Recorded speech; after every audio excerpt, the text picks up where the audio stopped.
ইফতারির মাত্র বাকি আছে 10 মিনিট, সামনে ইফতারি রেডি, পানিও রেডি, রোজাদার বয়া রইছে, খালি বারবার ঘড়ির মধ্যে তাকায়। সারা দিনে যেই পরিমাণ ঘড়ি না দেখছে 10 মিনিটের মধ্যে 13 বার ঘড়ির দিকে তাকায়। মুয়াজ্জিন মরলো, এখনো কেন আজান দেয় না, মাইকে কেন আওয়াজ দেয় না?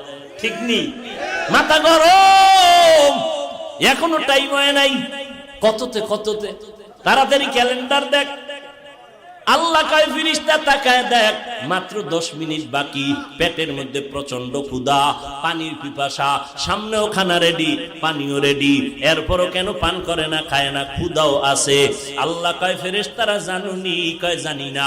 আল্লাহ বলে, ও ফেরেশতা তাকায় দেখ, সবাই আমি আল্লাহকে ভয় করে, এবং তোরা সাক্ষী থাক, আমি আল্লাহ এদের জীবনের সব গুনাহগুলো মাফ করে দিলাম।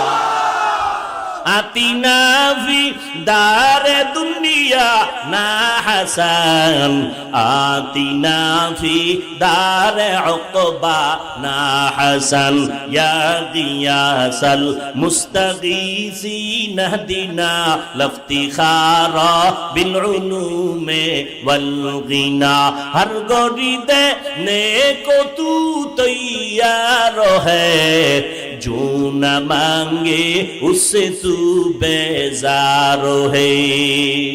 তাকওয়া অর্জন করো রোজার মাধ্যমে। এরপরে আল্লাহ কয় জবানটারে হেফাজত করো। কেমনে জবানটারে হেফাজত করব?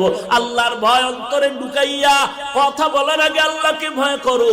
কথা বললে আমার আল্লাহ খুশি হবে না বেজার হবে, এই চিন্তা করিয়া যখন চলবা তখন কিছুটা কন্ট্রোল হবে।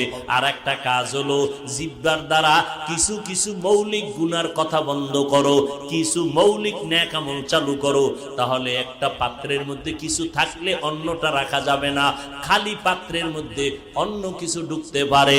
জিহ্বাটারে যদি নেক আমল দ্বারা চালু রাখো, গুনাহ সহসয় হবে না।